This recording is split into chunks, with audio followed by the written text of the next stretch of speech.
the song with your heart. Play the song with your heart. And one time, hey, throw your hand. What is good, YouTube? This your boy Aaron. I told you, and I told you. It's so much fun being right. I sat up here on this podcast a week ago, and I said we make Cowboys History Monday, and lo and behold, we did. First road game won since 1992, and it was on grass. I don't know where that even came from. And we beat Tom Brady, the GOAT. Now, all of a sudden, the goalposts want to move. Oh, man, the Buccaneers are 8-9, under 500. You're supposed to beat them. Huh? That wasn't the narrative all last week leading up to the game. After week 18, when we lost to the Commanders, people thought our season was done. We was one and done Cowboys. What happened? Now, all of a sudden, Brady's washed. No, Brady's washed because we made him look washed. What are you talking about? Like, yo, let me tell you something. Y'all, I've been trying to tell y'all, this isn't the same Cowboys. How many times do I have to tell y'all? But anyway, it's Brian. We going to get it started. I ain't got too much to say because we on the 49ers now. You're unbelievable. I'm very believable. You're unbelievable. I'm very believable. Oh, my goodness. Yeah, we're going to get right to it. But Yeah. No, oh, my God. Dak had 5 TDs, no picks, by the way, just saying. The Buccaneers is not a good team. I told you this last week. I told you this. I was like, first of all, I said Tom Brady is not invincible. He's lost in the playoffs before. The offense hasn't been good this year. The defense hasn't been good this year. The offensive line is shaky. Todd Bowles is not a really good coach. I said all these things, and you just pounding your chest. You just out here like, yeah, we beat Tom Brady. We did this. We did that. They were 8-9. So? Tom Brady's 45. So? Did you see what he was doing out there? Mistargeting Michael receivers? Parsons because of Michael Parsons. Okay, because Michael Parsons. Man, Tom Brady looked old out there. He did not want to get hit out there. He was a deer in headlights. Now, and Mike Evans was selling too. Let's not forget about Mike Evans. He was on the island, that's why. No, it wasn't because of that. He was dropping passes as well, especially that one pass Brady threw him that would have been a touchdown. So it wasn't just Tom Brady that was selling. It was some other people as well. The defense was selling. Mike Evans was selling. It was just a bad display of football that we've seen from the Buccaneers this entire season. They shouldn't have made the playoffs, but because of a trash division, they automatically got in. Like divisions are a joke. Like let's get that out the way. Divisions, this whole division thing is a joke. You see what they do when the Cowboys when they want to change the playoff format so we can get a tougher matchup. It's such a joke This because is so shameless. 8-9 gets you in the playoffs like that. That's such a joke, man. And a 45-year quarterback with an atrocious offensive coordinator. Like look at the play designs. Byron Leftwich coached that Super Bowl team, by the way. So horrific. Like get out of here, man. People had no problem with Leftwich when he coached the Super Bowl winning team and then coached the team that made it to the playoffs. Who's the head coach? What the offensive coordinator got to do with that? Maybe it was Bruce Arians that was really the person that was had all the blueprint, and Brian Leftwich, he was just there for the ride. Yeah, okay. Tom Brady and Bruce Arians were the ones carrying, and Byron Leftwich was there for the ride. Like what are we doing now? All of a sudden he can't call plays anymore. Tom Brady had a phenomenal season. He had an MVP caliber season last year, and all of a sudden now it's the offensive coordinator's fault. Yes. How? Well, actually, no. Let me say this: Tom Brady is to blame as well because he's looked shaky this year, mistargeting, misreads with Mike Evans, with other players as well. So it's on Tom Brady as well. I will not deny that. But Byron Leftwich, the play designs didn't look good this year. It was not that good, and there's a reason why they let him go. So let's get that out the way. And another team will gladly hire him. Okay, whatever. You guys beat an 89 football team, not a good football team. This is nasty business. It's not. It's the truth. It is. It's the truth. You're pounding your chest over a team that wasn't good, that barely made it to the playoffs. They made it to the playoffs by default because of the division. But when the Bengals beat up on Tyler Huntley, that was a good W. Don't make sense to me. Listen, I'm not denying that we gonna talk about that too. Okay. I'm not denying that wasn't a good W. It wasn't a good W at all. I'm very concerned for the Bengals. And then also the Bills as well. They almost lost to the Dolphins if the receivers and the tight end would catch some damn passes. Like, we'll get to that later also. But this is by far the least impressive victory. Brother. It is because you beat up on a bad football team. So what was we supposed to do then? Lose? No, I'm just saying, you keep pounding your chest and all that other stuff. They were not a good football team. Okay, y'all won. Congratulations. We didn't just win. We dominated. Congratulations. Y'all won. Y'all said Dak Prescott was trash. He was one and done. We ain't winning the playoff. I'm not just saying you. I'm saying everybody. Okay. The general consensus, he was trash. He was going to come in and wet the bed. That was hyperbole. He's going to throw 3 picks and be down 21 at halftime. That was hyperbole. It was exaggeration. And he played nearly a perfect game. He did. I got to give you that. He was phenomenal. He had like 4 or 5 touchdowns that game. I got to give him credit where it's due. He was only what 4 or 5 QBs have done that. Okay, I give you credit with that, but at the same time, the Buccaneers, they are a playoff team. They were literally and they had people coming back. They were literally like, please win this game. Like, we are not good. We want to go home. We're tired of the season. Like, it was that bad. The whole offense was atrocious. Like, well, they were down like, what was it, 24-0, 21-0 at one point. It was that bad, man. Did they score? I don't think they scored in the first half. No, it was 18-0 at halftime. Come on, man. And you know how bad it is? First of all, the kicker. Oh, yeah, you were saying all this stuff. Brett Maher, man, he is automatic. He was. Well, not last night. And you should be very concerned. Very concerned. He'll be all right. He was wetting the bed in the first playoff game. Oh, I can only imagine when you guys if he didn't make a single PAT for the entire, I'd be concerned. But at least he made one. One? How many? One could do so much for your confidence. Out of how many attempts? 5. 1 out of 5. That is horrible. What is that, 20%? He made 20% a PAT kick? Like, what? He'll be man, right. I can't wait for this 49ers game, but we'll get to that later. Man, I hate the transition about this. But the unbeatable, unstoppable, haven't won a Super Bowl since the 90s 49ers that I keep hearing about. Hey, man, they made the Super Bowl in the past, what was it, 3 years? You guys haven't made it to the Super Bowl since 95. They made it in the past what years? I think in like 3 years. Oh, yeah, 2020 they did. Yeah. So, like, you saying all this other stuff. At least they made it to the bowl. You guys haven't been to the bowl since 95. And they got the same prize that we did. But at least they know how to get there. Y'all don't know how to get there. Y'all don't know what it's like to be in those situations. All you guys know is divisional rounds. That's it. Packers fan, by the way. Okay. Packers fan, by the way. And we won the Super Bowl. Hey, we won the Super Bowl. How many years ago? Okay. That was over a decade ago. So what? 12 years ago? I witnessed this myself. So, hey. You was not watching that Super Bowl. I was actually at a watch party with a bunch of Steelers fans. And I was watching Aaron Rodgers putting on a display like no other. And that's when I was like, man, that's my favorite player. So, anywho, back to the discussion. I want to talk about that. We got a coach that knows what it's like to be in the Super Bowl by that logic. Okay. We got 2 coaches that know what it's like to be in the Super Bowl. Oh, Mike McCarthy, the guy that was riding Aaron Rodgers' coattails.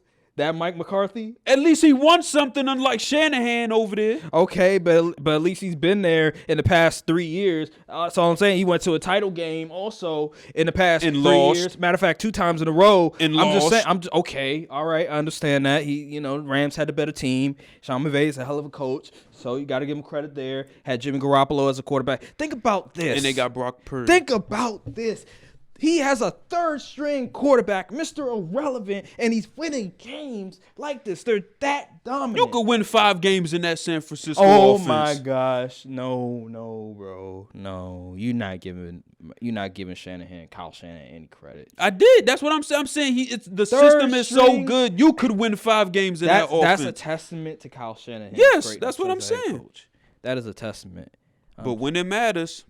We know how Kyle Shanahan gets down. Okay, all right. We will see that next week. Anyway, let's get to the next game, and I want to talk about, man, where we go? Let's go Giants and Vikings real quick, because I picked the Vikings, and We both did, I unfortunately. underestimated just Brian Dable as a coach and just his leadership and Daniel Jones' ascension as well. I have to credit those guys. I have to credit Saquon.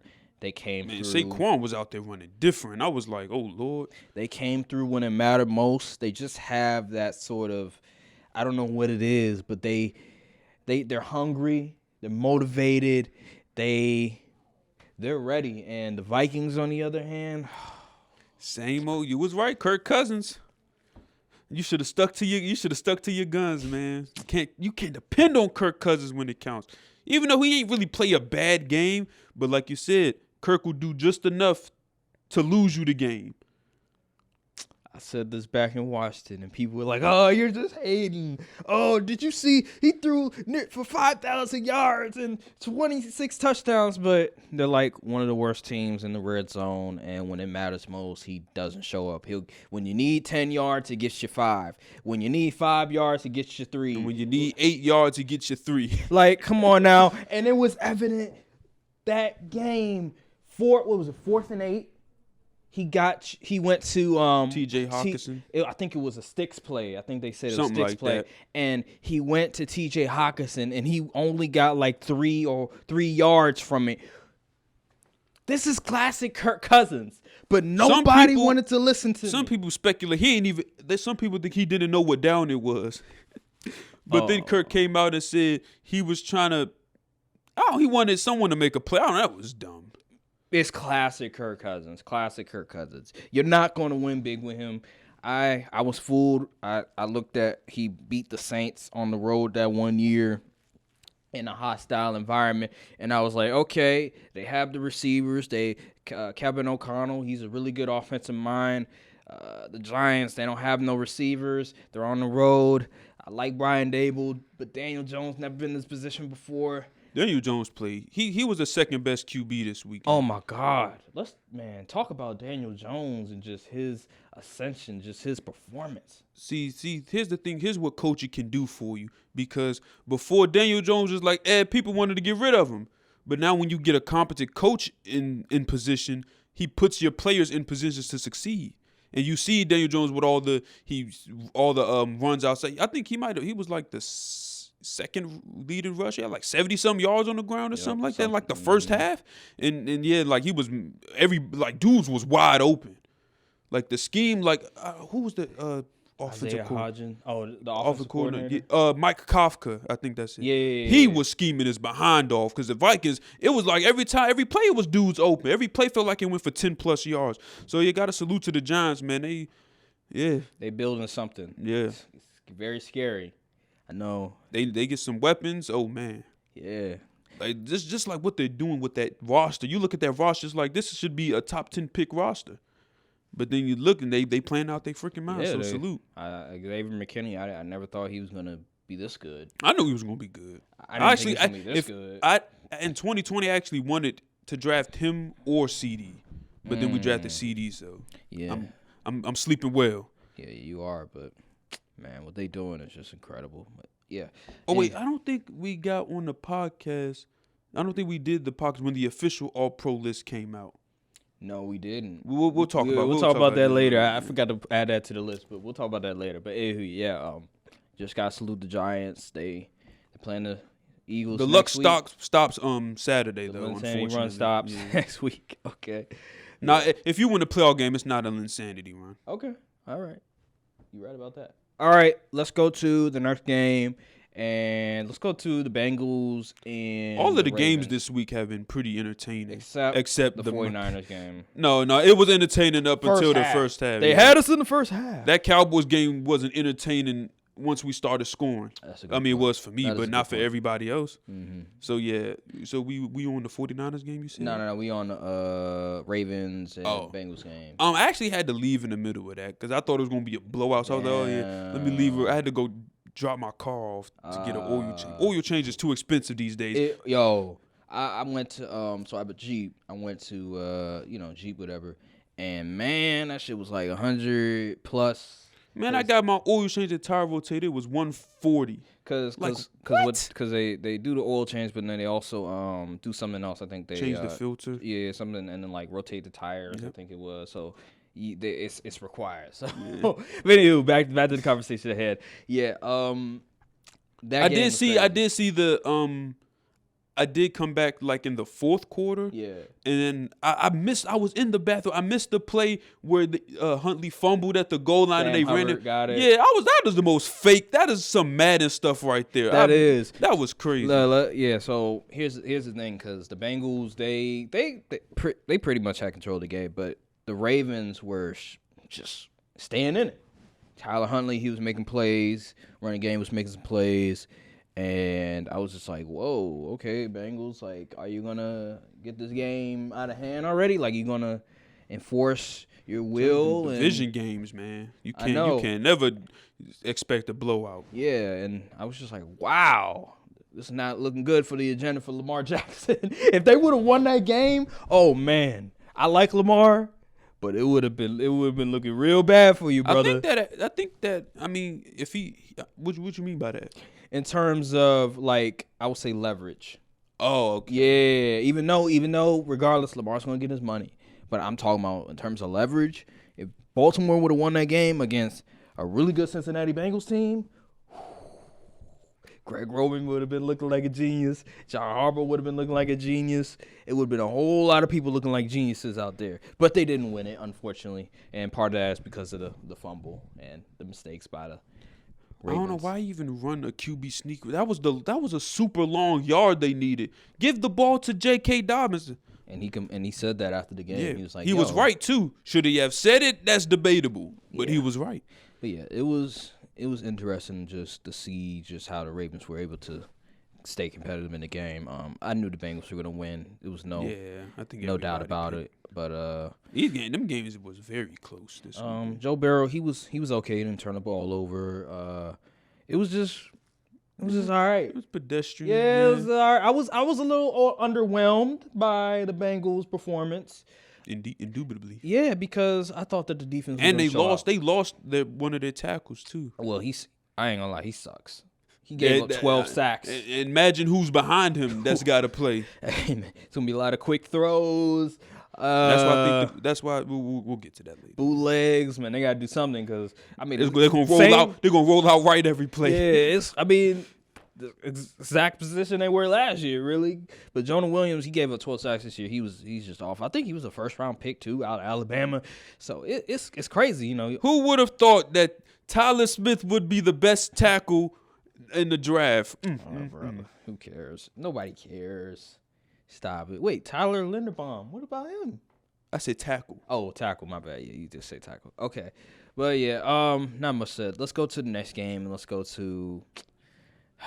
You know what? I'm going to say the best games for last. Yeah. Let's go to the 49ers. We're on the same page. Let's go to the 49ers and the Seahawks game. And I knew this game was going to go out of hand. But it was close in the first half. I was like, okay, Seahawks. I see you, Gino. I see you, Kenneth Walker. DK. Charvarius Ward was getting cooked. Oh, my God, the first half. We need to play Find the Scrub on them on Sunday. Yeah, they were hyping. I was seeing different analysts, they were hyping him up, saying, oh, he's been playing really good. And all of a sudden, I see, he gave up these amount of yards. I'm like, okay, like, you saying all this, but he giving up these amount of yards. What's going on? So, yeah, 49ers, second half, it was just a masterclass. Yeah.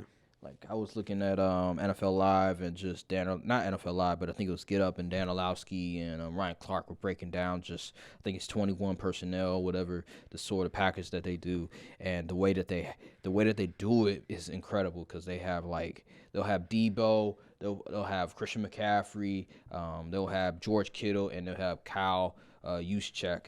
They'll be playing out of position, almost like it's positionless basketball in a way, where they'll have like Debo in the backfield, Christian McCaffrey as a wide receiver, George Kittle as a wide receiver, Kyle Juszczyk as like a tight end. Like they'll do like they'll mix things up, and I'm just like, this is insane. Like, this is crazy. And what's so dangerous about them is that they're so physical, right? So they're probably, a lot of those players, like, they break so many tackles. So the thing with the Cowboys this week, them linebackers, can you match the physicality? And can you cover it? Can you cover as well? The linebackers, that's going to be the number one thing that I'm going to be looking at. Will your linebackers match the physicality and be able to cover those playmakers? I think what we'll do here, what I want us to do, I want us to have J-Ron play linebacker this game. And I want, if you notice in the Tampa Bay game, you saw number 24 do things. 24. Yeah, his name on the Cowboys. His name is Israel Mukwamu. Okay. He played opposite sides of J.C. Horn when he was in college. Okay. And he is a corner, but we had him playing safety. But now we put him in the big nickel, the slot for this game because, that's his position. He plays corner. So what I'm wanting us to do, he's 6'4", but he's gotten way more physical over the offseason. I need him on Debo every single play. Okay. Because he's fast, he has the length to get Debo pause, and he's physical. Mm-hmm. So that's what I want to see. And I do not want Trey Diggs nowhere near Debo. Because if tackle? Yes, because Shanahan is going to force Trayvon to make a tackle, and I don't trust him to take down Debo solo. That's interesting. There was they broke it down in terms of like the games that 49ers were looking sort of skeptical on offense, and one of the games was like maybe two games. One of the games that was very sort of alarming was the Saints. The Chiefs, they were beat up. They were like, they did. did. They had them yeah, injuries. Right. The Saints game is when they had everybody healthy. Jimmy Garoppolo was the quarterback. They talked about the Saints and just, number one, the physicality of the Saints, defense, and just I think they played a lot of man coverage that game, and also the linebacker. Force Debo to run a real route. And then a linebacker position with Mario Davis. Yeah. He's one of the best in the business. And so I feel like, what do you guys? Do you guys run a lot of zone? I know. Yes, we run a lot of cover Seahawks. 3, but last week we ain't really run. We ran a lot of too high last. I think Monday. you guys should try to run some man coverage. I think we're going to run too high. Too high, yeah. But they can run the ball easily, so we might not want to. We're going to have to do something. I feel like you guys should do man coverage. We got to do a lot. We should do a lot of disguise coverage. Like, we got to make Brock Purdy think just a second late. Because we got pass rush. We just need him to just think for a second, hesitate for a second. Just Shanahan is just so good with his play designs that if you do zone coverage, that's a recipe for disaster. Yeah. I feel like this game, man coverage should be a point of emphasis. Maybe not the whole entire game, but I think that it should be a point of emphasis. It'll be interesting to see how you guys use Micah Parsons because you guys put him in linebacker against Tampa Bay in some instances. And blitzed them up the middle. Yep. So it'll be interesting to see how you guys sort of figure out a way to really get to Brock Purdy because Kyle Shanahan, he's phenomenal. He gonna cook something up. He gonna bring something out that I ain't never seen before, and I'm gonna be like, bruh, how was anyone supposed to stop this? But yeah, we'll see. But anywho, not to get off topic because we were gonna sort of break that down later on. But just in terms of Seahawks and the 49ers, Seahawks, they have a bright future. I think they're gonna bring Geno back. I think it's well deserved because he's brought them to the playoffs. He Pro Bowl season, so salute to the Seahawks. But they just didn't have enough. They need more pieces. Said, you can have all the heart, but you need dudes at the end of the day. Mm-hmm. And so it's. Have to see. They play, Seattle, they're known for playing a lot of zone coverage. So when you do that against 49ers, recipe for disaster. So, anywho, let's get to the real games. I'm talking about Jacksonville and the Chargers. Oh, my God. I had the Chargers win this game. You picked the Chargers to win this game. Now, you had two different brackets. You had the script bracket, and you have, I guess, what's in your heart or something like that. Went 5 for 6 on the script, but and you had Jacksonville winning, I believe. I did. And I had Jacksonville winning. Only team I had losing was I don't want to say I'm going to look phony, but I had the script having us lose, but we prevailed. I've never been more glad to be wrong. But yeah, just talk about that game, the Jacksonville game, and the comeback. Trevor Lawrence, I thought he was cooked food at that first half. What he threw 4 picks, and I was like, "Oh goodness, this is a stinker if I've ever seen one, all time level." But the Charged it up. They charged it up because what was they up 27-0? What really hurt him? Remember that in the red zone, and Herbert missed that wide open TD. wide open touchdown. I was like, that'll be interesting. I hope that doesn't come back to bite him. And lo and behold, it came back to bite him. And didn't they miss a field goal too? I can't remember. I think they missed the field goal. Maybe they too. did. Yeah, just a collapse, disaster class like none other, and it was just nasty. It's unfortunate that Justin Herbert has to deal with this type of mess because it wasn't all his fault. But he was part of it though. But there's people in our group chat, they like to defend Justin Herbert so much, right? But he was part of it. You can't just let him. 3 points in the second half is unacceptable. I don't care who you are. You can't let him off the hook. Like if this was Dak Prescott, people will be like, "Oh, Dak, look at Dak Prescott, he's a fraud." Yep. But when it comes to Justin Herbert, it's like, well, it's the coaching staff. Well, and they're not wrong about that, but he's still part of the problem. So just letting him slide, I don't get it. It's phony. We got to be fair. We got to be fair to everybody. Right. If this was like Aaron Rodgers, if this was Peyton Manning in the past, remember when he used to choke in the playoffs? If this was Russell Wilson, this was all these other quarterbacks. But when it comes to Justin Herbert, we're like, well, look at the coaching staff. Look at the whatever. Anywho, Trevor Lawrence, it seems like every time I talk about him, he does something, either good or bad. And, man, I said, got to stop crowning this man. Like, the crown is getting ridiculous. Boy, he had 4 interceptions the first half. Second half, I believe he had 4 touchdowns. Thought it was 5. Oh, my gosh. Sensational. Wait. So it's cool when he do it. It's a problem when Dak do it, though. When has Dak ever done that? Throw 4 picks in one half and then come back and throw 4 touchdowns, lead the team to a W down 27. Hold up. Wait. So throwing picks and winning is good when he do it. What I'm saying, listen, it's not cool, but to be able to go from you're down 27-0, throw 4 picks, have arguably the worst playoff performance ever, to all of a sudden having one of the greatest comebacks ever, that's unbelievable. That's unbelievable. Like wow. We're going to see what they do against the Chiefs. Yeah, but man, that's crazy. Yeah, it is crazy. That's a legendary performance. Man, to do that. Doug Peterson. Talk about him. And just everybody knows he's a good coach. You know what's funny? Because Eagles fans, they chose Carson Wentz over Doug Peterson. I was like, he literally won y'all a Super Bowl with the backup QB.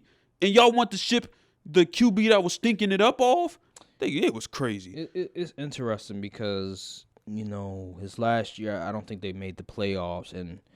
But for most of the time he was there, they made the playoffs and they were in contention. They would win playoff games, and people were saying, Doug Peterson isn't that good. It was Frank Reich that was really the architect of it all on the offensive end. Goes to Jacksonville. It didn't start off well, but then eventually they got it together. They beat the Cowboys. They beat some other teams. They beat Tennessee when it mattered most. They beat the Chargers, came back 27-0. Remember that dog, he took a team that was first, that had the first overall pick. Not even this last draft they had the first overall pick. Took him to the second round of the playoffs. That's unbelievable. You can't say anything about him no more. There's not, if you're going to criticize Doug Peterson, you're just wrong, because he's a Super Bowl champion and he came to Jacksonville his first year, won a playoff game, and that third down play, man. Remember which one was that? Remember he gave the ball to Travis Etienne. It was to get the first down and pretty much ice the game and kick the field goal. Remember that play design at the end? I'm trying to. I know what you. I'm trying to remember how exactly it went down. Because Brandon Staley, he thought they were just gonna.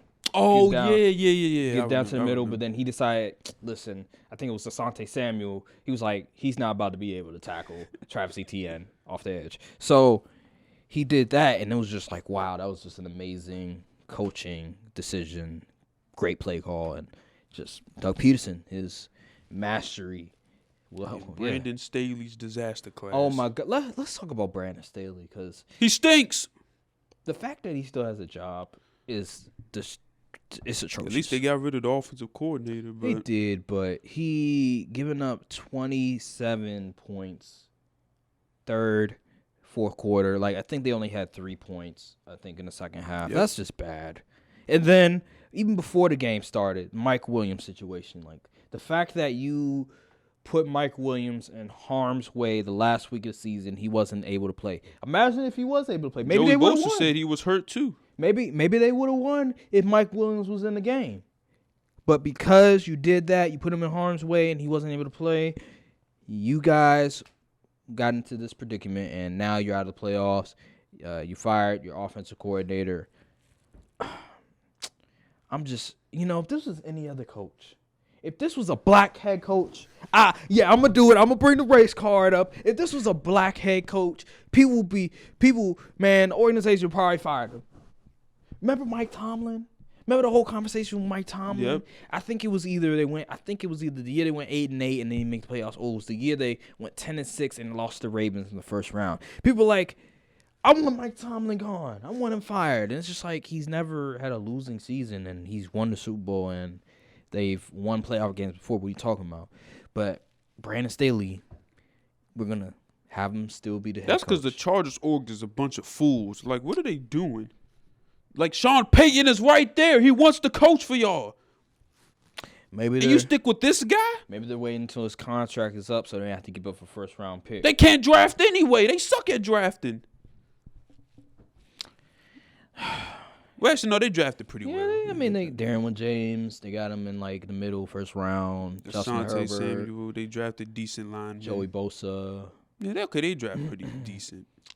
But just the play calling. Yeah, the coach is just. Joe Lombardi had to go. He was terrible. Brandon still needs to go. Austin Eckler, fake running back. Yeah, they need to draft a running back. He's no Alvin Kamara. Austin Eckler's only good in fantasy. Yeah, that's really what it is. He's a phenomenal fantasy merchant. Yeah, because he can catch passes, get your touchdowns. But when it comes to what real running back, tell him to tote the rock, and it's like, yep, pretty much. But yeah, Chargers, they need to get it good, and they need to get some weapons. That franchise is cursed. They got to do something. They got to relocate or rebrand. Because I should have bet the mid-level, the money line. I should have. I think the money line was like 20,000. It was crazy. It was crazy. Yeah, it was like 2,000. I should have bet the money line, but I didn't because I was just so. It's been so. I don't know what's going on these past few weeks, but it's been some stuff going on in Vegas when it comes to these games in basketball and football. Because for some reason the players that I bet on are not hitting. And it's ridiculous. But anywho, that's why I dropped out of the game. Yeah, I stopped betting for a minute. But anywho, let's go to the next game. And let's go to, I think this may be the last game. And it's the Bills and the Dolphins game. And this was surprisingly close. I did not expect this to happen. Yeah. It was starting to look like a blowout until it wasn't. I think it was starting to look like a blowout until, a fumble return for a TD happened. Pretty much. Wow. Skylar Thompson. First of all, he wasn't. First of all, he ain't played that. He ain't played bad. Yeah. The receivers wasn't making plays. Tyreek Hill and Jalen Watt. Stop catching. Y'all are NFL athletes. You have hands. God gave you hands. Or whatever creator you believe, he gave you hands. Use them to catch the ball. Please. And Jalen Waddle just jumps for no reason. Why does he keep jumping? He plays exactly like he's playing on Madden. Just jumping out of no. Bro, it was literally looking like a Madden game with these receivers. Because, I don't know what it is about Madden, but whenever you do, go routes, a lot of times it don't even work. It doesn't work as much anymore. And even when contested catches, they chances are the receiver not going to catch the contested catches. And this is what happened in this game. Like, a lot of the receivers, they weren't catching them contested catches anymore, even when they have the advantage, like Jalen Waddle. I'm just like, Jalen Waddle, come on, bro. Like, what you doing, man? You were looking like a top 5 receiver the last time you played him, but now you want to fold under pressure? Like, what we doing? And then Mike Gesicki, he was dropping passes too. There was one time Skylar Thompson threw a dime to him, possibly could have gotten a touchdown. Dude couldn't catch the ball. It's like, bruh. Had him dropping back like 50 times, and he was like 17 for like 43 or something. I was like, oh my goodness. But they were still in the game. Yep. But receivers couldn't. Oh yeah, Mike McDaniels. The clock management at the end. Yeah, that was a head scratcher. Oh my gosh. Just not be able to get the play running. That was just bad. Yeah. You can just tell he's a rookie head coach. He's a good head coach. He really is. And it'll be interesting to see what they do with the quarterback position next year. I know they said we want Tua back next year, but I have to see it to believe it. I really do, because I like Tua, but injury concerns, it's not looking too well. But how'd you feel about on the Bills side of things? The Bills are who we thought they were. A good team. Very prone to mistakes, especially on the offensive end. And now you notice that since they lost Brian Dable, they now lead the league in turnovers. Josh Allen is throwing more picks. They're looking more sloppy. They have no run game, for real. And it's just like, this team can be beat. Yeah, and I said that. You were like, oh, the script says they're going to the bowl. I'm like, okay. All right, you can say that all you want to. That could be up in question now. Shoot, the Chiefs. It depends how the Chiefs look against Jacksonville. But, yeah, the teams that we expect to be the top dogs, besides the 49ers, they play some sloppy football. I said this. I stopped believing in the Bills once Von Miller came down. I know that's the defensive end, but it did play a role in the Miami Dolphins game, because the fact that a third-string quarterback was able to put up 30 on you guys is concerning. Yeah. So, yeah, and then you had the receivers dropping passes left and right. Von Miller, that injury is significant. I keep telling you, and that's why I was out for the Bills. And I'm with the Bengals now, even though they had a sort of sloppy game, but not from a turnover perspective. I'm still stick with the Bills. Okay, go ahead. You go ahead with that one. You know what's funny? I think Colin Cowherd. Don't ask me why I was watching that crap, but he brought up a point. He said 7 out of the 8 coaches left in the playoffs are offensive-minded coaches.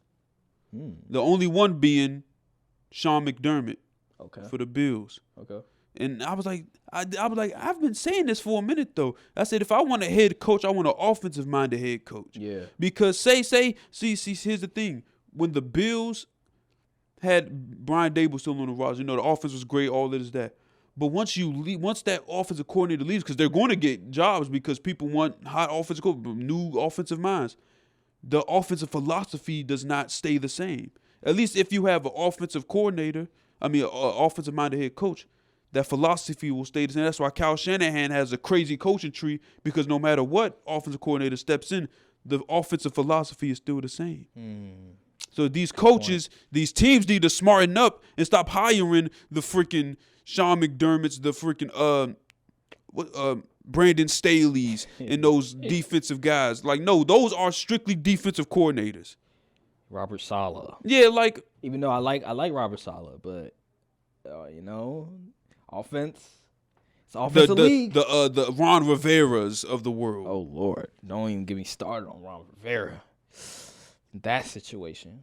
But yeah, you're right. You make a good point in that one. I've always been on the side of go offense, because we're pushing. The NFL is pushing more offense. This is not 1990s, not 1980s. I think where Bill Parcells, you got the Bill Parcells and stuff like that. Like, no, you have to go offense. Yeah. But also on that same end, don't go and hire a Cliff Kingsbury straight out of college that ain't won anything. Or a quarterback coach. Yeah, like don't do that. Yeah, don't do that. Or Nathaniel Hackett. Yeah, no. Excuse me. Yeah, you gotta be smart. Have some experience in the league. Be smart. Yeah. Just be smart when you do it. But yeah, let's get to the divisional round. Let's get to it. And we got some good matchups. Saturday games. We got some good matchups. The Chiefs play Saturday too. Yeah, the Chiefs and Eagles play Saturday. Yeah. Let's see. Man, the Eagles and Giants funk on the timeline is going to be generational. Hopefully the Eagles are able to win this game. They are. Yeah, so Saturday games, Giants, Eagles, Jacksonville, and Chiefs. I'm going to go with the Chiefs this game. Pretty. Pat Mahomes. Yeah. You throw 4 picks against the Chiefs and see what happens. See what the score look like. For sure. Chiefs are 8.5 favorites. Sheesh. I will say that Jacksonville, the Chiefs, they're not the same Chiefs from a few years ago when they won the chip, where they were just, the offense was absurd. If you're up 21-zip, you better. Yeah, you pretty much was cooked food. Hey man, and then remember they went to the bowl and won Super Bowl. Remember the Texans game? They were down they came down. 24-0. Yeah. They came back. They was down 24-0? Yeah, Dang. it was that bad, and they came back, won the game at home. They're not. I don't think they're that same. I mean, I feel like Mahomes can still do it, but I don't think it's gonna be as easy as it once. I don't think they will ever get down 24-0. Yeah, because how Mahomes developed as a player and as a QB. Because back then he was still relying on his skill mostly, but now he has more understanding of the game. So yep, pretty much. But I think it will be competitive. I think the first half they'll be competitive. Yeah. But then I think the second half, the Chiefs will get going. They'll find their stride, get the rust out, and they'll have a comfortable lead. Maybe a 10-point win. Maybe 10. I can see that. Win. I can see that. I can see a score like a 35-24, 35-25, something like that. Something to that range. So that's my prediction. And then we go Giants and Eagles. The Eagles are 7.5. Sheesh. They think they that much better than the Giants, huh? I think the Eagles are winning this game. It'll be interesting to see Jalen Hurts, his health. How he'll be able to sort of handle the injury. Will he be able to throw like he was before the injury? So, yeah. What do you think? I'm also going with the Eagles, but I think it'll be a very close game. Because let's not forget, I can't even say, I'm not even going to use Week 18 because that obviously didn't matter for my team, so I'm not going to use it for them. Mm-hmm. Even though they did have all this, that game was close. That Week 18 game was close. Yeah, it was. And it's hard to beat a team 3 times in a row.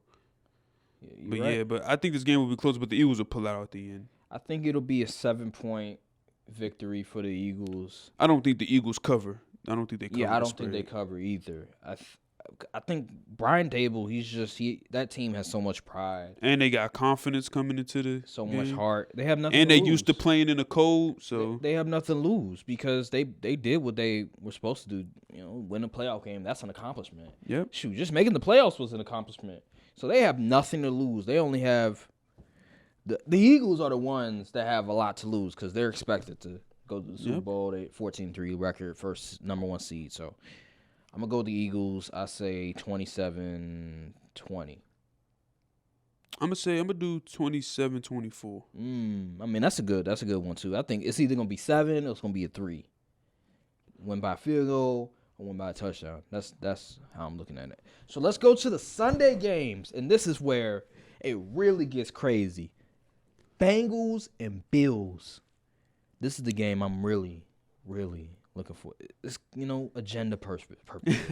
My Joe Burrow agenda. I said he's top 2 quarterback. Some people think he's not. Me personally, I think he is. And this game, I think he's gonna show people that he really is top 2, and he got that. He got that pride. He got that heart. Feel me? They gonna be on the road. It's interesting because when the Bengals and Bills played, a couple of weeks ago, and the game got canceled. I think if the Bengals would have won that game, they would have had home field against the Bills. So Bills got home field, right? Yeah, they got home field. So, man, Bengals are going to be motivated because I know they are pissed. They're pissed that they weren't able to get home field against the Bills. So, they're going to be motivated. I just trust Joe Burrow more than Josh Allen, and I think that the Bengals, they have more talent, in my opinion, on the offensive end. I don't. Really? Oh, wait, on the On the offensive. offensive Oh, end? yeah. Now defensively, a good argument can be made that the Bills have a better defense. Even though the Bengals, their defense has been playing a lot better, but I think that the Bills have more like guys like Tre'Davious White, Jordan Poyer, Micah Edmonds, Clay Alarm even played. Great. What's the name? Milano. Matt Milano. Matt How did he make Milano. All Pro? I mean, he's been. I mean, he was good, but like, I know what I know. Yeah, so they have a lot more guys, but I just think the way that the Bengals been playing, even though they looked a little sketchy against the Ravens, it's a divisional game, and the Ravens have a lot of heart. I just trust the Bengals for some reason. I'm not a big believer of Josh Allen. I'm on the opposite end of the spectrum. Really? Because think about it, you got to think of the culmination of everything. Okay. I'm not sure how the Bengals will fare with the line that they have. They did it last year. But think of who they played on their way. They played the Raiders and they played the Titans. I mean, Titans, I don't know about the defense. Yeah, the defense was. Then they played the Chiefs. The Chiefs, good W. I mean, all of them were good W's, right? Because they were underdogs. But like the Bills, the Bills defense can be had though. Skylar Thompson. That is true. Skylar Thompson. But imagine how much more pressure that Burrow will be facing. All he has to do is make one costly mistake, and that's the game. One mistake can be all it takes. And I'm banking on that, and that's why I'm picking the Bills. I think the Bills will play more complete game. And they lost Eli Apple, I think, for this is out. Well, I don't know. He's a starting corner. He may be trash, but he's a starting corner. He is. Well, he's actually played a lot better. I mean, the general consensus is he's trash. Okay, well, people don't. But he's still a starting corner. Yeah, he's a starting corner. Here's the thing. You say that, but I think what the Bengals are going to do, they're going to rely on the run game more than ever. They've developed a good rapport with the run game with Samaje Perine and with what's his name out of Oklahoma. Joe Mixon. Joe Mixon. Yeah, How you forget the starting R&B, but not I forgot Joe. So Joe Mixon, Samaje Perine. I think they'll rely on him, and it doesn't matter how bad your offensive line. Most of the time, offensive linemen they're good with run blocking. It's just the pass blocking that's concerned. I know you say that. That's generally how it is though, because if you look at the Bears, their offensive line is trash. But when it comes to run blocking, so I think run game is more scheme than anything. I think that the running game, they're going to get that sort of settled, and that's going to open up the passing game, and that's where Joe Burrow says that's best, and that's how they'll be able to get the offense moving. And I got the Bengals winning this game. I think it'll be close, but I just trust Joe it'll Burrow. be close, but I got the Bills. Man, Joe Burrow just got that. He got that dog in him, bro. But how many? Like I said, you can have dog, but you need the dudes. He got the dudes. He got T. Higgins, Hayden Hurst, Jamar Chase, Joe Mixon, Samaje Perine. When you do accommodate, they got the offensive and they dudes. hot. They hot. They've been winning a lot. So have the Bengals, but you mean the Bills? I mean Bills, yeah, Bills. The Bills but when you look at the whole top to bottom, who's the better team? The Bills. They have the dudes. And history has shown us you can have the heart, you still need the dudes. I feel like it's a close call, though. It's a very close call. And when it's a very close call, you got to look at the quarterback in this situation. And who do you trust more, Josh Allen or Joe Burrow? Obviously, the answer would be Joe Burrow. I've actually seen him in the Super Bowl. Oh, okay. But let's not forget, he didn't play out of this world on that run to the Super Bowl. He did overcome the defense definitely carried most of the weight. I give you that, but he made plays with that atrocious offensive line. The Titans game, he was getting sacked left and right. And what did he do? He still was able to get the team down the field, win the game. Nobody that I know had them beating the Titans. They thought, the Raiders game's to Raiders. They gonna lose to the Titans. Came down there, beat the Titans in Tennessee. Went to Kansas City. Who had them beating Kansas City? Nobody had them beating Kansas City. But Joe Burrow being Joe Burrow, having that heart, having that dog in him, being there, won the game. So. That is true. But I still like the Bills. And then let me tell you this. The Bengals, before the whole thing with DeMar Hamlin, They was Bengals up. was looking, the Bengals was looking good. But then they had home field. That's true, but the Bengals, they know how to win on the road. They not afraid of nobody. True. They think they the top dog. Yeah. I think it was Joe Mixon that said, yo, we the top dog up in here. Yep. Because we beat the Chiefs. We own the Chiefs. I'm just saying, man. The Bengals, they got that dog in them. We'll have to see. I still like the Bills, though. All right, so let's go to the final game Oh, of the Lord. divisional round, and that's the Cowboys and the 49ers. I'll let you have the floor. I wish y'all could have seen me before the game. I was a nervous wreck. But this time around, I'm not as nervous. What? I'm You're not not as as nervous. nervous? Because the way I see it, honestly, according to my standards, we overachieved significantly this year. Because I had us winning 10 games this year. We won 12, and we technically won 13 because we won the playoff game. But I'm not that nervous about this one. The 49ers are a great team. They're a great team, but, like, they're not invincible. I'm seeing all of these 49ers fans, everybody in the media, they just going to stomp the – no. First of all, the Cowboys haven't been blown out this year besides week 1 and I guess week 18. But we wasn't even playing for real in week 18. Oh. We haven't been blown out when we played serious besides week 1. Why did all of a sudden we just going to get blown out now? I love it. I love it. Keep talking your shit. Talk your shit. What am I supposed to be scared? I'm supposed to be scared of the 40. Oh, they beat us last. That was a calendar year ago. I'm supposed to just sit in the corner and just be like, oh, please don't get us Brock Purdy. Man, forget all that. Tell Brock Purdy line it up. He wasn't perfect that game against the Seahawks. He threw let me tell you something. That deep ball he threw to, was it Ayuk, I believe, or Jennings, that Quandre Diggs could have picked. He throw that crap against us. We going back on offense. I'll tell you that much. I'm telling you, man, they can be beat. So who do you got?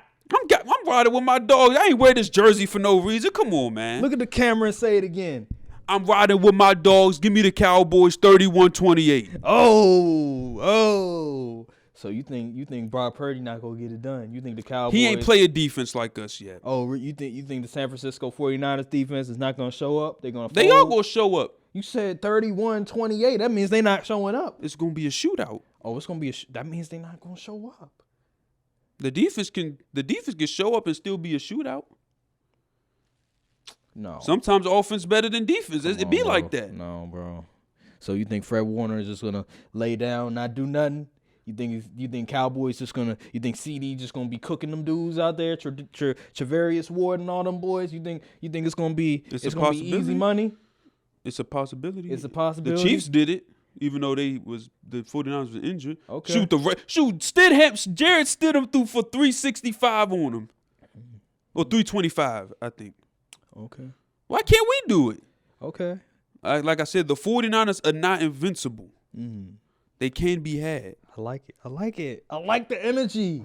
Just keep that same energy. I will sit up, and if we lose, I will get up here and say, hey, they played a good game. Keep that same energy. I just want you to do that because you saying all this stuff, and I love it. I love the Let me pom-pom tell you, we don't waving. duck no smoke around here. It's a revenge tour. That's what I'm on. I love the pom-pom waving because the loss is just gonna be more enjoyable when you guys lose. It don't matter. It's football. It ain't like I'm out there playing on the field. Because when you get when your heart is broke, when you guys lose, oh man, I'm gonna enjoy this. Of course you are, because you're a hater. I'm gonna love it. Always the teams on the couch want to celebrate. But you know what? Others' woes. You know what? You know I got winning? I got the 49ers. Everybody has the. I got the 49ers. What they opened up as a 4-point favorite? That's sketchy. I got the 49ers. Home team usually gets 3 points. I'm wearing red. I'm wearing red today. I believe in Brock Purdy. I believe in Kyle They don't even Shanahan. think the 49ers are a touchdown better than us. Only a 4-point favorites at home, and you won 12, 13 games in a row. I got the 49ers. I got the 49ers this game. Brock Purdy's he's gonna have a field day on the Cowboys. Kyle Shanahan's gonna have a field day on the Cowboys. This defense is gonna have a field day on the Cowboys. They going to show up in San Francisco and show the world that they are better than the Cowboys, and that the Cowboys that win against Tampa Bay was fraudulent, was a Mickey Mouse win. Pause. Who do y'all think Brock Purdy is? The next coming. Did y'all watch the same game I watched? He did good, but he definitely left some plays on the field. He did left some plays off the field. Let him throw that garbage, man. I'm telling you, son. Let him. Oh my goodness. He's not going to throw that garbage against. Throw that garbage Dallas. against. Oh my goodness. He's not going to throw that Please. garbage. It's going to be a masterclass performance from the offense for San Francisco. You're going to see all types of plays that you never thought you could see ever in your life. It's going to be art. Oh, wow. On the football field, because Kyle Shanahan, when it comes to designing these plays, he is an artist, and you're going to see art display on Sunday. Best believe it. What do you think the score is going to be? It's going to be 31-23. That's interesting. We didn't even lose by that much last year. 31-23. 49ers. That's my score. Let me tell you something. If we get out, if we win Sunday, you better not come on this. You better call out sick for the week, because you're gonna see lawyers and ninjas and Jordans if we win. I'm telling you, oh my goodness, I'm gonna be insufferable if we win. If the 49ers win, I will wear a Brock Purdy jersey on the podcast. You see how nasty this? That's not. I will wear a Brock Purdy jersey. This is nasty. They literally knocked your team out the playoffs last year. I don't care. That is so disgusting. You'll never ever in my life see me wearing an Ops jersey. You know what's funny? Because never in my life. Back when I was deciding what team I was going to pick, it was between the 49ers and it was between the Packers. Now I picked the Packers because Aaron Rodgers, he's my favorite quarterback. But I still got love for the 49ers, especially when they play the Cowboys. Now, when they play the Chiefs on the other end, then I gotta go with the Chiefs because it's my guy Patrick Mahomes. He's our favorite homeboy. But anywho, I got the 49ers winning this game. I ain't want to go here. I ain't want to go there, but I'm gonna go there today. Live on the pod. Okay, go ahead. So I'm gonna ask you some questions. Go ahead. What do you think is more of an unstoppable force, the 49ers' current win streak, or the pattern of the Cowboys win streak after losses? Because the history from this season says we due for 4 wins. We already got 1. But the 49ers have won, 12, 13 in a row? I'm not a believer in the Cowboys. Okay. I'm not a believer. It's a reason why the media, every time something happens, they always say something since this. The first road game we won since the 1992. The first 12-win season back-to-back since the 90s. I'm telling you, if you got to catch it. You got to catch it. I ain't going to say too much. The NFL Mafia may get me, but I'm just saying. Just, you know what? Just go on the camera and say this is the best Cowboys team since the 90s championship run. Just go on the camera and say it right now. I mean, I wouldn't be lying. Come on, say it right now. This is the best Cowboys team since the 90s championship team. Are they? Say it right now. Admit it. Talent-wise? Yeah, just admit it right now. Nah, come on, you got I'm not educated enough. I'm not educated come on. enough. Oh, come on. I'm not going to sit up here and speak on something I wasn't alive to see. Oh man, you Cowboys fan, but you don't know. That's crazy. You don't know the history. You should be ashamed. I know the history, but after them Super Bowl years, I'm not really looking at the roster of it. Come on now, I'm not going to sit up here and say that. Well, but I will say this is the best team since 2000. I will say that. Oh, better than the Terrell Owens, Tony Romo days? Because we actually won a playoff game. Okay. Tony Romo had I think I saw stats. They said Tony Romo had 6 touchdowns in 4 playoff games. Dak has 14 in 4. That's all I'm saying. And I respect Tony Romo, I guess, but. Oh my goodness! Speaking of Tony Romo, what he was doing in that Bills commentary was disgusting. Oh my God. He called Josh Allen Mr. January, Michael Jordan, And he called him something. I was like, bro, what is he doing? Yeah. Oh my God, he was.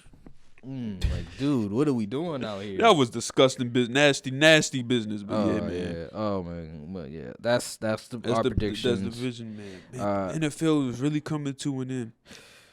It's been a good ride. It's been a good ride. And if my team better not go out like no chumps, though. If we're gonna lose, at least lose with some dignity. I need y'all to lose.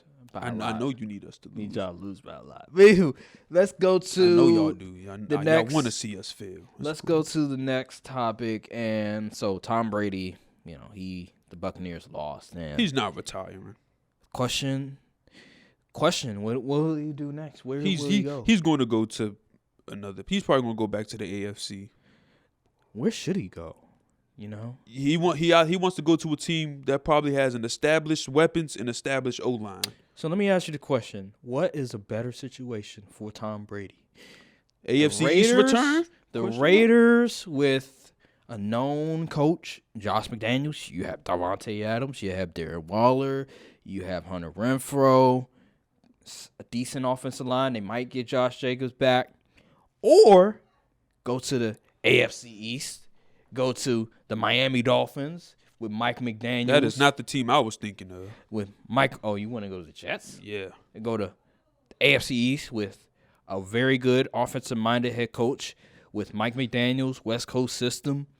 You have elite playmakers with Tyreek Hill and Jalen Waddle, and Mike Gesicki is also a really good tight end. You have a solid running game, decent O-line. Defense could be a little bit better, but they make some plays. Okay, so where do you think Tom Brady should go? Between the Jets, between the Dolphins, between the Raiders? Where's the best situation for him? Me personally, I say the best situation is the Jets. Explain. Because I think the Jets are more, besides the Dolphins, I think they're more win now ready. Because they already have an elite defense. They have a top corner in the league, and they actually have 2 top 10 corners in the league. They got great D-line, even though I think they could help benefit from adding another edge guy. They got great, good linebacker play, offensive weapons galore. I think they do need like a tight end, though. I think a tight end is offensive weapon galore. Corey Davis. I mean, I like Elijah Garrett Moore, Wilson. I like Breece Hall. Now, Breece Hall. Now, the running back, he is coming back from injury, but Breece Hall is nice. I'll give you that. And Garrett Wilson. Elijah Moore. Elijah Moore, he's good. He's okay. Anywho. Well, with Tom Brady. Yeah. But then again, Tom Brady, he's 45. He hasn't been that good. But I understand what you're saying. But like I think they're really the definition of like a QB away. So I think it'd be beneficial to go back to the AFC East. But does he really want to play the Bills again twice a year?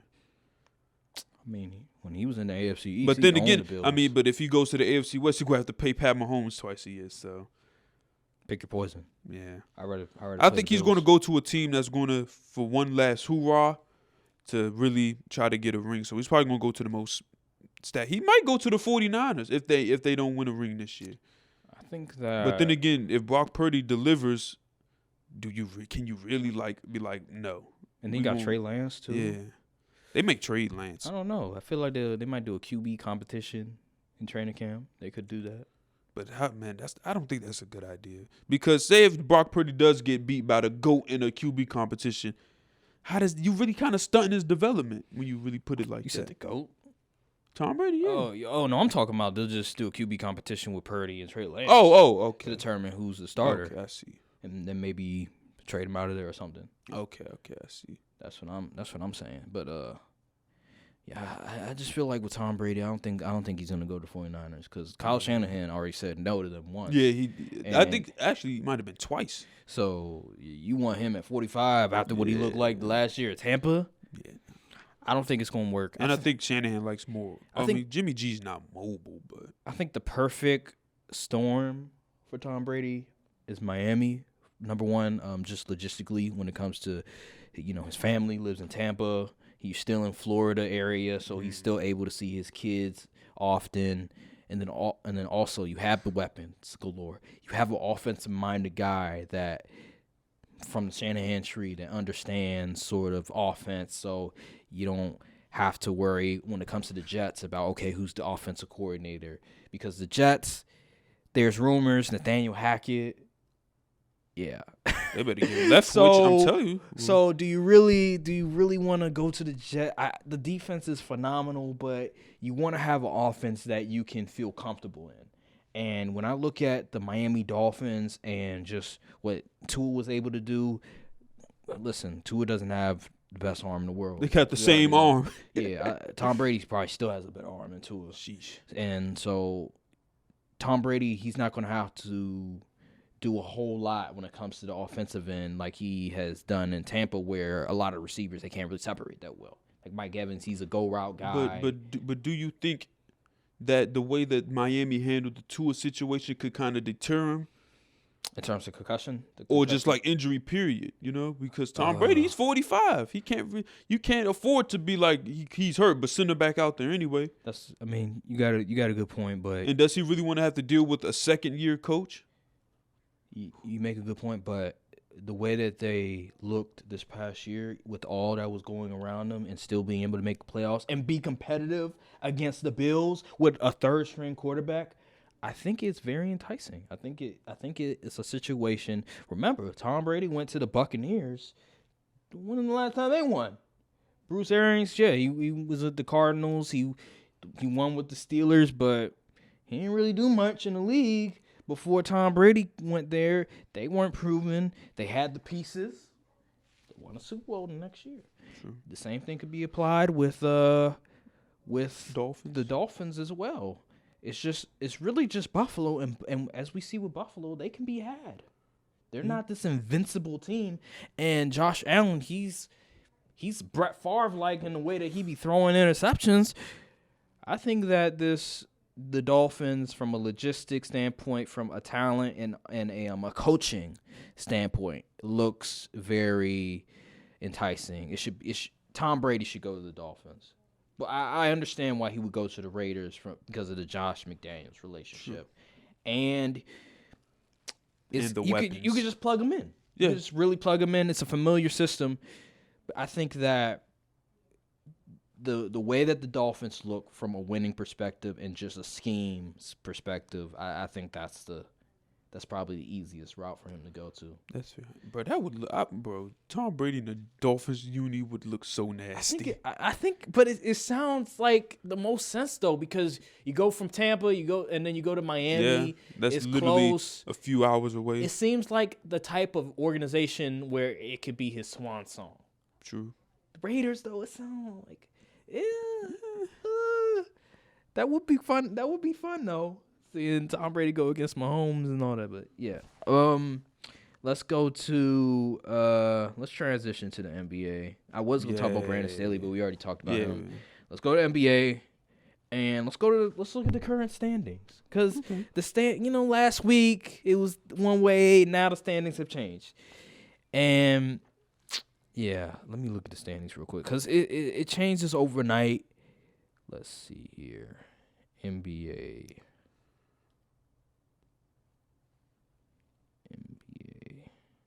Okay. So, right now, Boston is number 1. Milwaukee is number 2. Even with all them struggles the past few weeks, they're still number 2. Philly's number 3. Brooklyn is holding on at number 4. I mean, they have the same loss record as Philly and Milwaukee. They just haven't played as many games as those two. Okay. So they have like 27 wins, 16 losses. Milwaukee has 29 wins, 16 losses. Philly has 28 wins, 16 losses. So they're all pretty much neck and neck, right, by like a half game. And then you have Cleveland. They're like right there as well. They have one more loss at 17. Had 28 wins. And then you had New York at number 6 with 25 wins, 20 losses. Then you have Miami, Indiana, Atlanta, Chicago, and that's play-in sort of realm. And the rest doesn't really matter. Like, let's get that out of the way. And then we go to the Western Conference. Denver's number 1. Right behind them by half game is Memphis who's been playing. I thought Memphis was one. Oh, the Nuggets won last night. Yeah. And then you got you have New Orleans, who they've been hit by injuries. It's crazy. Their two best players, one is overweight, the other one needs to put on some weight. Isn't that something? Yeah. One guy is too skinny to play in the league. The other guy has too much weight going on. So that's just crazy. Then you have Sacramento at 4. You have Dallas at 5. You have the Clippers at 6 at 23 and 23. It's so close. Like, it's really close when it comes to from 3 to 5. It's like so close. And then you go to 6 to like 10. Oh my God. Like, 1 week it might change. Like, you might see Clippers at like the 10th spot, and you might see like Golden State at the 6th spot. Like, it's crazy. And then you go down the list, and like Portland, Phoenix, Lakers, they're all like sort of in that same sort of win-loss sort of record. So NBA standings are just, it's something, especially the Western Conference. It's like so close. Like, one team, they go on a win streak, they can go all the way up to the 5th or 6th seed. Like, true. Shit. Yeah. But yeah, speaking of just the NBA, the Lakers. They stink. I've been angry this year. There's been games where I've just lost it. But what I saw against the Sixers game again,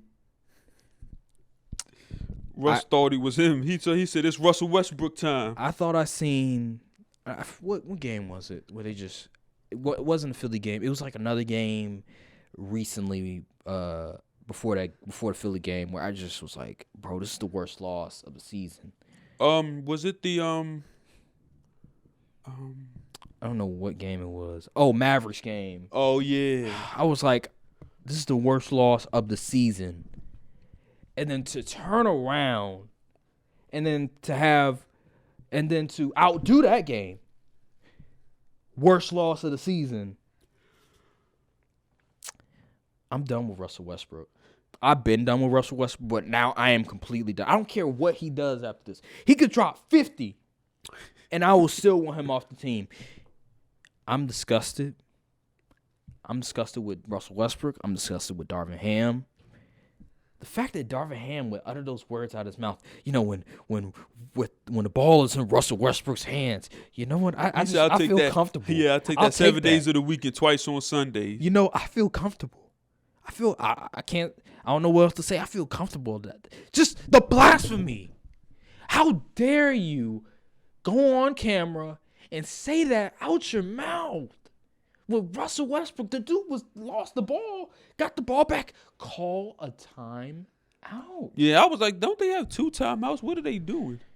And he just let them dribble the ball out. He was saving them for the next game. And the fact that Russell Westbrook didn't give the ball to the best player who dropped like 30-plus points that game, LeBron James. I want him gone. I mean, can you really give LeBron the Yes, ball? because you know what happened the next game? What happened?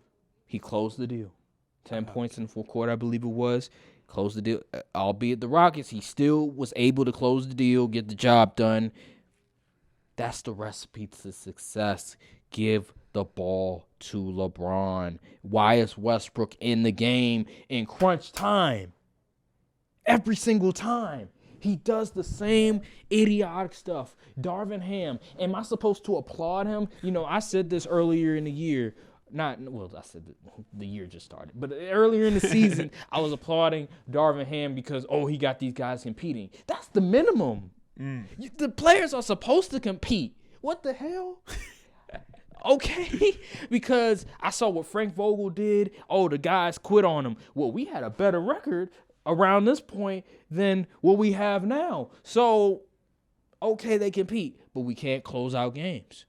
So why should I give them praise? At least Frank Vogel, they had a 500 record. We're 3 games under 500. Make it make sense. Darvin Ham, they're competing, but that's the minimum. You need to do a better job when it comes to these in-game adjustments when in crunch time. Because if we would win half those games, we would have a winning record by now. But no, he keeps making the same mistakes over and over again. It's not complicated. Give it to LeBron. Y'all might be cooked food, honestly. And you know what? LeBron, he's at fault of this as well because he needs to get the ball and just say to hell with it. It's mine and mine alone. I'm not about to be passing this ball like that. And when I do pass the ball, it's to a wide open shooter. Stop being passive. Get the game over with. You're the best player on the floor most of the time. They shouldn't have lost that game against Dallas. That was atrocious. And then the fact that, and the refs. Man, I'm not even going to get to the refs. Good job, refs. I'm not even going to get to the refs because we shouldn't allow it to get to that point. And Russell Westbrook, he can't help himself. He really can't. And I'm tired of this man. He's an NBA player. He probably could start on a handful of teams. But he, even coming off the bench, it just seems like Darvin Ham, he's just delusional in what he believes Russell Westbrook is or he was in the past. There's a reason Kevin Durant left OKC because he knows he cannot win with Russell Westbrook. Man, there was a stat. I think it was Kevin Durant where I think he may have taken the most contested shots when he was with Russ in OKC. Think about that. The most contested shots. Kevin Durant, he has Russell Westbrook. You can't win with him. He's not a winning player. He's like, all it be all, just have fun. And that's what he's doing. He don't care about winning. Man said win, lose, draw, have fun as if you can draw in basketball. He has no shame. No shame. He's just living his life in peace, getting the triple doubles, and that's that.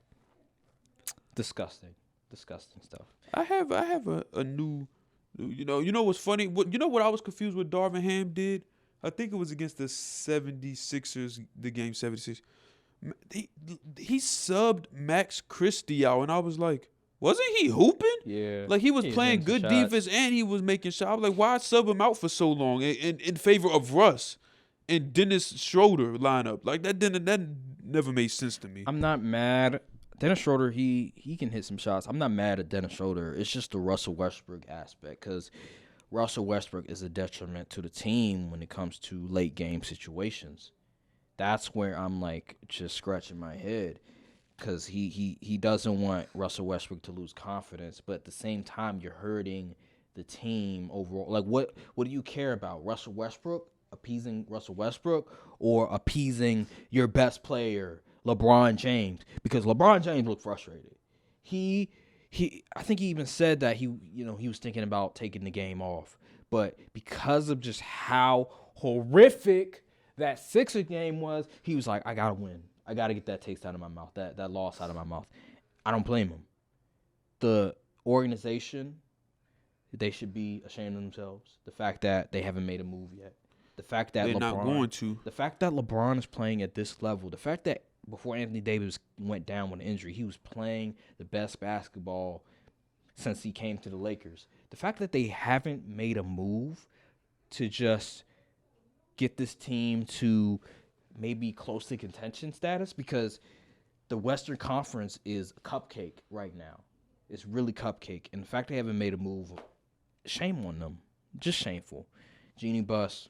I saw a report. She said she's not a fan of trading future assets to win to help the team now. She's not her father at all. Put your foot down, Lakers org. Stop letting LeBron come in and let him do whatever he wants to. He decided he wanted Russell Westbrook. He gonna have to lay in his bed. Pause. He made his bed, now lay in it. I hate you, Rob Pelinka. I want you gone. I'm depressed. Yeah, keep putting your foot down, Lakers. Tell him he gonna get this roster and deal with it. And if he don't like it, he can leave and go to the Washington Wizards.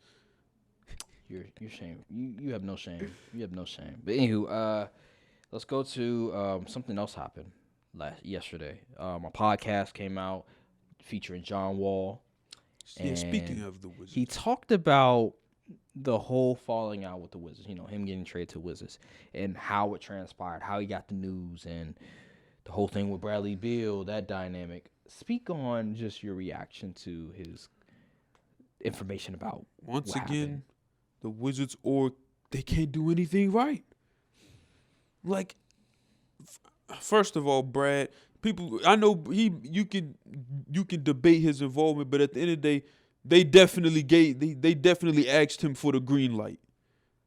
And if Bradley Beal, that's your man's, and that's the dude who really got you accustomed to the league, y'all been in playoff series and wins through losses, you supposed to stick up for your guy. Like, no, this my dog, John. He got some more left in the tank. But you was like, yeah, go ahead, you could trade him. Because you wanted to be the man. You wanted to be the one with a $250 million contract just to ride the bench and sit on the bench because you can't play 10-game stretches. That's why I don't want to root for this team anymore. Like, that Warriors game was pathetic.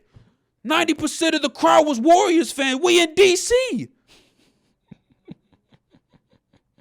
But Ted doesn't care. Yeah, Ted doesn't. He just cares about ticket sales. He doesn't care if the home crowd is non-existent. He doesn't care about the fan base of DC sports. He cares about profit margins. Mm-hmm. It's sad. It's really sad. They giving too much power to the wrong guys. That's what I'm looking at it. Bradley Beal. Okay, he puts up points, but what else? He's not a winner. Like, come on now. What are we doing? Like, what are we really doing here? And the way that they did John Wall was dirty. It really was. Yep. Pumping lies in the media about him and then want to ship him off like that was After 10 years of service. After bringing that franchise from 18 wins his rookie year to perennial playoff, top 5 seed perennial year after year after year. And winning and almost getting to the ECF. That's how he's treated. Bringing them and they back wonder from the why gutter. free agents don't want to come to DC. Reason why Kevin Durant didn't want to come back to DC. You know? If I'm a player, I wouldn't want to come back. I wouldn't want to go play for the Wizards. For what? To lose and to see every other jersey except the home teams in the crowd? No, forget all that. No home advantage at all. Just like even last year, the 2 games, I went to the Bulls game last year on New Year. I was like, bro, where are all these Bulls fans coming from? Like they every time the Bulls made a play, I'm like, I was looking around, I was like, why half the stadium just go up like that? It's just pathetic. That's man. for most DC. Except the Capitals. The Capitals fans, they be in there deep. Capitals and Nationals. The Nationals, no. I went to Nationals Mets games. It was a lot of Mets fans, and I was like, bro, shouldn't y'all be in New York? Like, what are y'all doing here? Yeah. But the Capitals games, the Capitals home crowd, they be deep in there. They don't get overrun. But the Commanders, you see, it's a lot of the opposing teams fans be the home crowd. A lot of teams be like, oh yeah, we at FedEx. This a home game. Yeah, it's bad, man. Yeah, DC's just a bad market for sports. It really is, unfortunately, because there's so many outsiders in the city now because gentrification and all that. I think another thing is that we haven't really built a real contender since like the 80s when it comes to football. Because back in the 80s, you know, before they were the Commanders, before they were the football team, the Redskins, it was packed. RFK was jumping. Woo! You didn't see one Cowboys fan in that jump. That's a lie. What? It was you barely Cowboys seen fans a Cowboys fan. was You deep, barely though. deep. We've always been like we always had a big population in the DMV area. For real. RFK when they were hot 80s. Wow, I'm gonna have to ask my old man because For I wasn't real. alive. There's no way there was. But anywho, that's a different discussion. But yeah, the Wizards are just atrocious, and John Wall, he's, you know, I'm glad he's still in the league. Glad he's still getting paid. But Clippers suck, but yeah, they do. And we're gonna talk about that. Matter of fact, we could transition to that right now. Clippers lost last night. They had damn near everybody on the floor. They had Paul George, they had Kawhi, they had Zubac, they had Robert Covington, they had Reggie Jackson, they had Nicholas Batum, they had Norman Powell, they had everybody. They still lost at home. Something's going on in LA, and it's not the Lakers. I told you. I remember that report I sent you. You did talk about it. I said it seems like the upper management is interfering with the product on the court. I think another thing is that maybe the players have a problem with the 2 stars being out, not knowing when they'll come back, sitting out games left and right, always hurt left and right. Can't build continuity that way. You know, that's why I don't like them. That's why I root against them, because the fact that you think that you can just win a championship doing this formula for the past 4 years instead of going through the gauntlet, the grind of playing games, building chemistry, that's what it's all about. And I don't respect what the Clippers have done. Listen, I like the organization. I respect that they're willing to go out, to give up picks, to go for it all. I respect that. But when it comes to the way that they're handling the players on the court or when they sit out, I just can't respect it. I can't respect it at all. That's why I always root against the Clippers. That's why I rooted against the Nets, because they just think that, oh, we don't need chemistry. We don't need a whole lot of continuity in order to win a chip. Yes, you do. Yes, you do. And that's why you guys haven't reached the championship. That's why you guys don't know what it's like to win for real, for real. The Lakers. Kawhi does. Well, before. And he saw that you need time to build chemistry. Toronto, those guys, most of them. Okay, Kawhi, he played, I think, 55, 60 games. But the other guys, they played games. San Antonio, okay, there were times they sat out, but it wasn't to this degree. True. They still built chemistry for a lot of years. They had that chemistry. They knew what they needed to do, same system. But when it comes to the Clippers, they just think they can sit out games. You got to play games. You got to have the guys know their roles, and they just keep doing it over and over again. Can't have all these different lineups. Yeah, it's not going to work, so I'm happy about it. And then there's another team down in Arizona, Phoenix, Arizona. The Phoenix Suns, the downfall. Now, there was somebody in the group chat that was getting all mad at me because I said it. He was like, you don't watch basketball. I was like, what do you mean? What do you mean by that? He was like, they're not healthy. And I was like, yeah, I know that. But even when they were healthy, they were struggling. He was like, they missing what, one player? So he was like, yeah, they're missing their top 2 scorers. I'm like, wait. Who's the top 2 scorers? I'm like, hold on. I respect Devin Booker. But don't go come here and saying, oh, Chris Paul or Campaign. Because we already know how them Chris Paul been like this year. And he has not been good. He was like, well, the with Devin Booker, they're like 18-11, 18-12. Well, in recent past, I remember, I think it was the year they went to the championship. They were like 8-4 or something, 8-5 when Devin Booker is out. Now this team isn't that team. They're the talent. Chris Paul isn't the same. He's not really that good anymore. Cameron Payne, he's on and off. The talent around him, the role players, they're not as good as they once were. Mikal Bridges is stagnant. Like, his stats literally are identical with or without Book on the court. DeAndre Ayton hasn't taken that step. He's been very disappointing.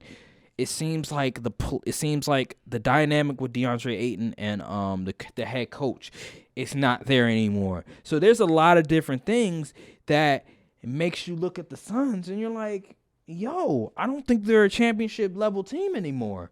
They wasn't last year. So me saying, oh, we're witnessing the Suns' downfall is not an overreaction. Now, maybe I could have been more specific, like, okay, because maybe he thought when I mean the downfall, I mean, oh, they're going to suck now. They don't suck, but they're not a title contender anymore is what I'm saying.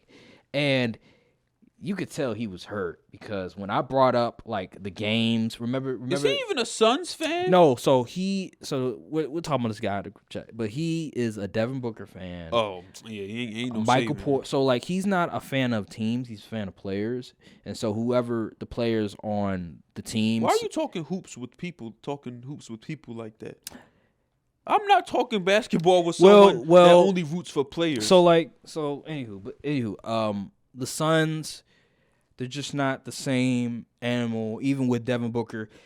Devin Booker literally carried that team on his back. He was the glue of that team.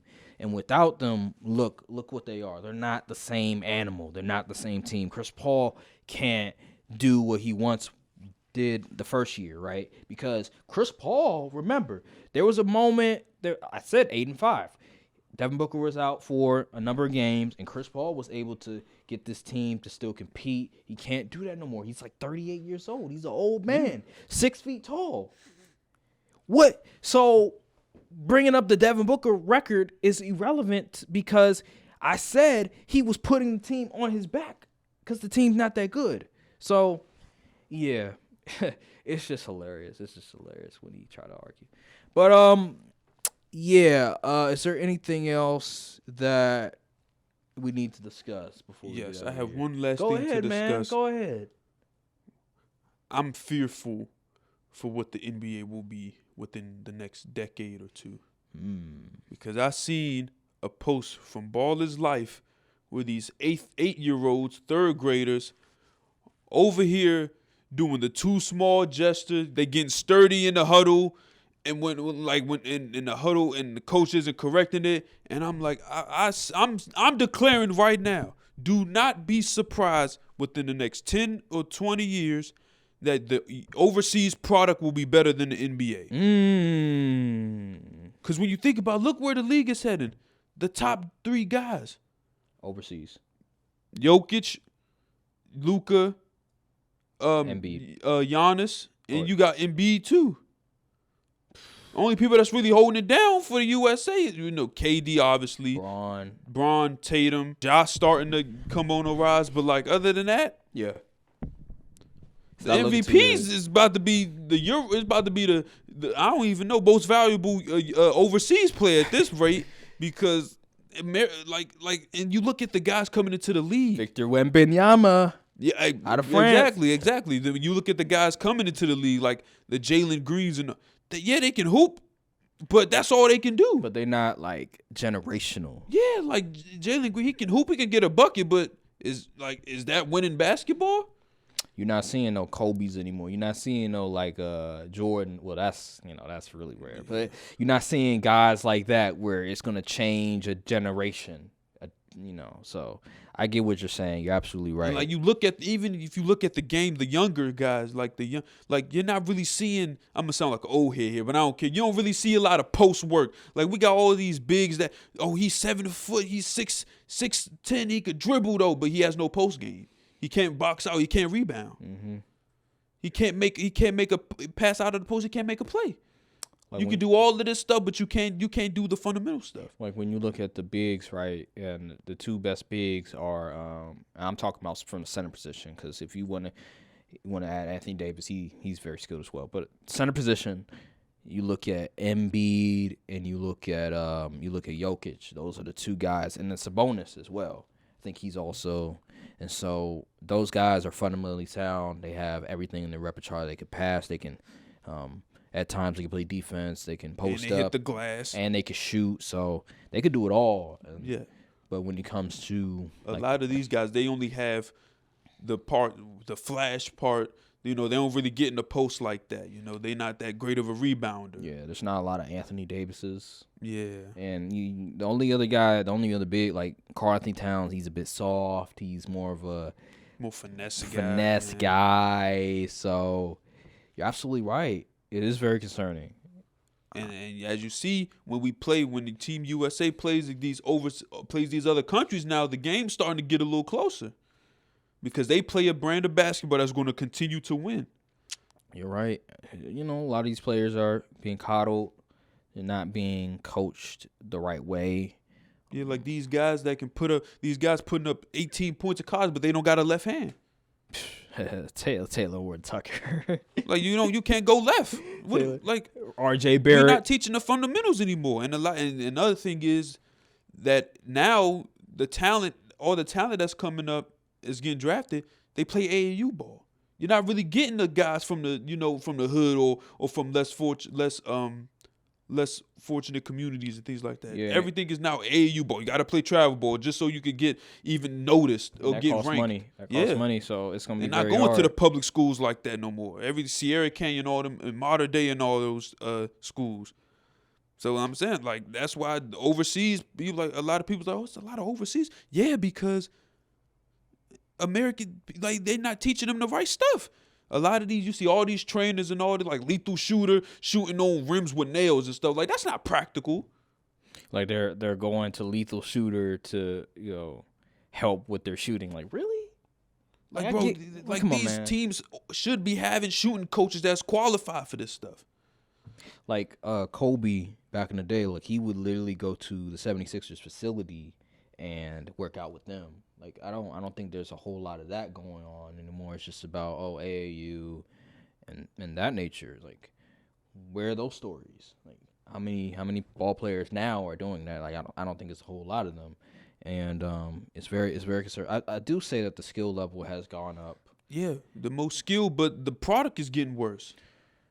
I think, because it's more so designed for 3-point shooting, getting to the rim, dribble, step back. That whole culture is definitely ruined. The most skilled players are mostly the Euro players, with Luka, with Embiid, with Nikola Jokic, with those are only guys top of my head. But yeah, those are the most skilled guys in the league, and they're from. They're playing in. But they still also play fundamental ball. Right. And that's like they don't just rely. Like on Luka the has ball. the best post game for a guard right now. Mm-hmm. And he shoots mid range. He'll shoot the 3-point ball, even though he's not great at it. He still shoots the 3-point ball. Like Luka don't got to do a double step back to create space. Yep. And then Jokic, he shoots it from anywhere. Like he can shoot it from anywhere, and Embiid as well. So they are 3-level scorers. Like they can do it all. They can score from the paint, score from the mid-range, score from the 3-point line. And these guys in the U.S., they want a 3-pointer dunk. Everybody got to have a bag to get drafted. Mm-hmm. No post game to say at all. Like I miss that era. I miss the Kobe's, the T-Macs, the Carmelos.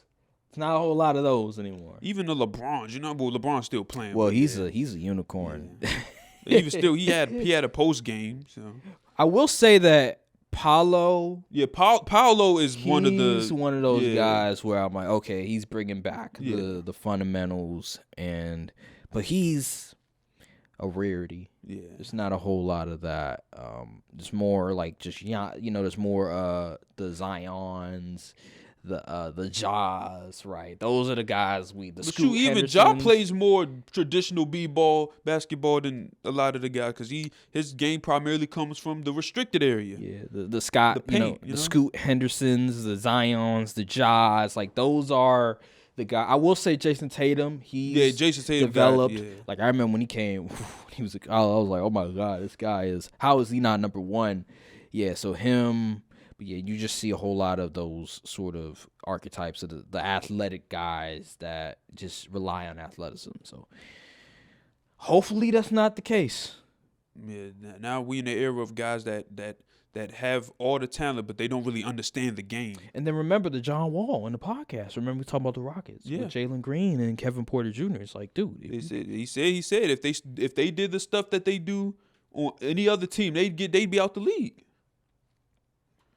that's alarming. Yeah. It's alarming to say. I'm saying y'all should be very worried for the NBA product within the next decade or two. Cause Who's going to carry this? Who's going to carry?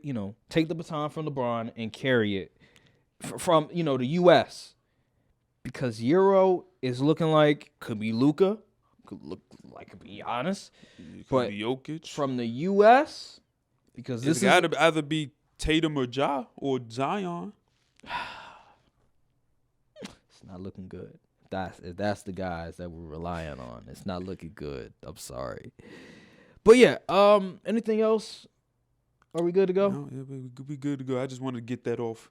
Nah, it was a great conversation. So yeah. We'd love to hear your opinions too. Yeah. We'll probably cut this up into a segment. Yeah, we might create a short or something. Yeah. You guys can comment. But yeah, thank you guys for watching. Make sure to like, subscribe, comment down below, hit the notification bell. Follow the socials. Yeah, follow the socials as well. We just posted some stuff on Instagram, so check that out as well. And we'll see you guys next time.